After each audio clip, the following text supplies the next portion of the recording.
Hello all you good-looking ninja-loving cosmonauts. As always, I am Cosmic, and today we're going to be reviewing indie stealth game Aragami, developed and published by Lince Works. So in Aragami, you play Aragami, which is a vengeful spirit with the power over shadows. The being himself is made up of shadows, so if you step into the light, you get instantly obliterated.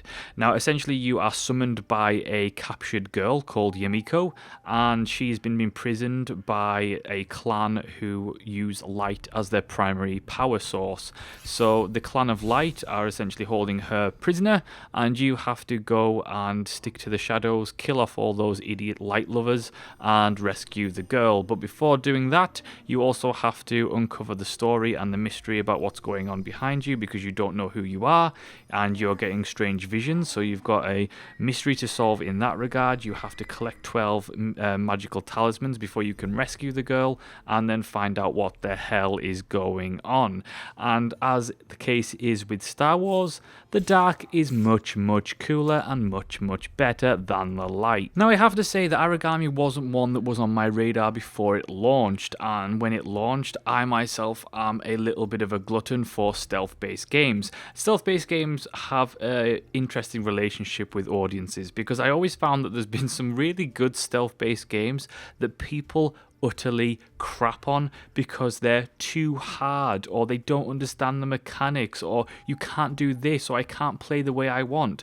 Guess what? Stealth games aren't designed for you. It's not an open world sandbox, right? You can't just go and do anything you want. Stealth games have a specific set of mechanics and tough challenges. Usually these come in the form of, if you get caught, you will die. There is no way to basically fight off an enemy horde. You have to stick to the shadows, stay undetected, and that is the essence of a good stealth game, and a lot of people for some reason don't really understand that. In fact, while I was playing through the game, I saw an article on Aragami that was the saltiest article I have ever seen come out of a specific major publication, and I literally read that and thought to myself, you're just someone who does not like stealth games, because they were picking apart Aragami's good mechanics, mind you, good mechanics, and clearly didn't understand what composites a good stealth game. And I have to say straight from the start here, Aragami is a cracking indie stealth game. It is really good.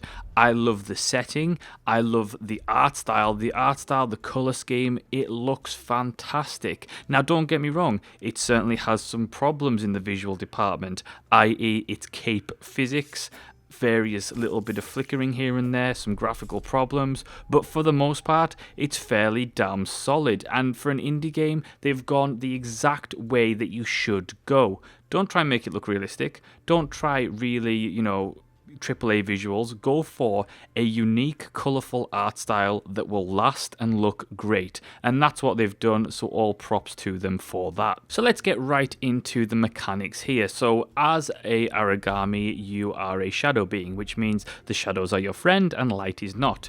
Being in the shadows will constantly regenerate your shadow essence, which is used to use your abilities.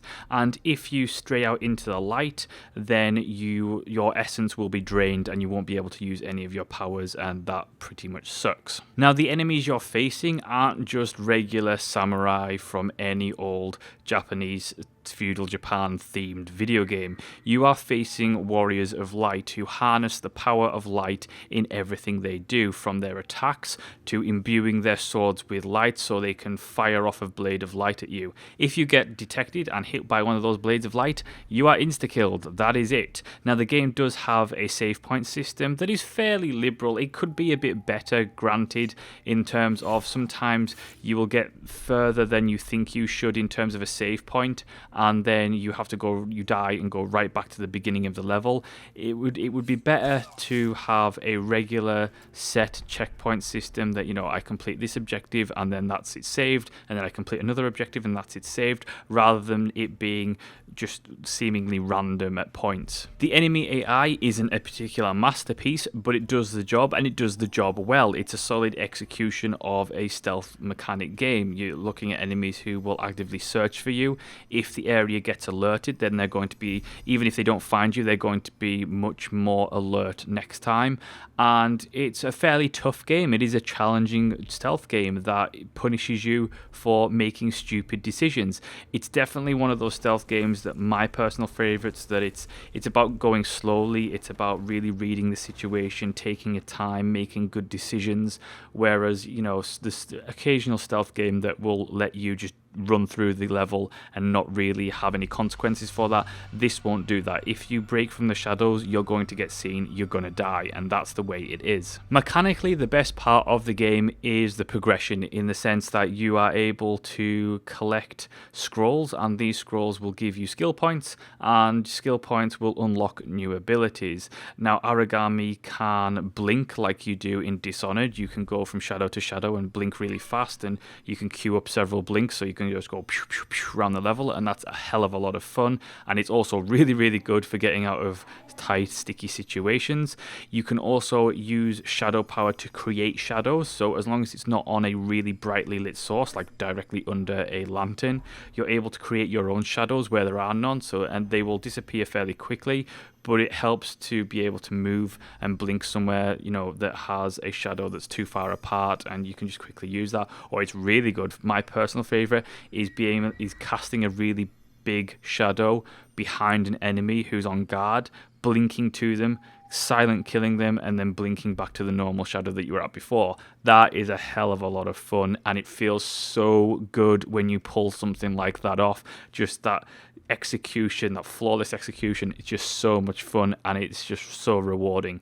I really love Aragami's abilities. You have great abilities in there. You've got, you know, as you play through and you progress a bit further, you have a multitude of really cool abilities. My personal favorite is, of course, summoning a shadow dragon to literally kill enemies. That never gets old. It never ever gets old. There's just, you know, a random guard guarding a staircase, and then I summon a shadow dragon to come up through the floor and bite his head off.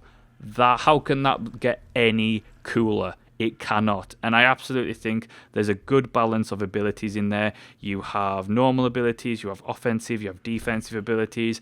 How you want to progress those is up to you. And the great thing about all those abilities is that you can use them for a multitude of situations. You can mix and match. Some abilities are going to be better for certain situations than others, and it's about using those abilities, using your skill to get round levels. Now, speaking of levels, level design is absolutely key in any stealth game, and Aragami has fantastic level design. Not only is it colourful, not only is it chock-a-block with things to hide behind and see and full of enemies, but there's multiple paths to take in the majority of levels. Some levels are a little bit linear because they have to be because of the story objectives, but for the most part, you have levels that if you take your time and look around and, you know, progress slowly, you're able to see paths that other people wouldn't see, and I have to give all props to the level designers for that. The game's story is also good, with Japanese voice acting mixed with English subtitles, which creates a nice atmosphere about it. The music is really good. The visuals, like I've said, the aesthetic overall is really good, and the whole thing just gels together to create a really nice atmospheric game that you love to watch and want to play more of. And I have to give props. This is a $20 stealth title that is well worth the money. I was really impressed throughout. It does have its own specific set of problems, but none of them are major. They are minor at best.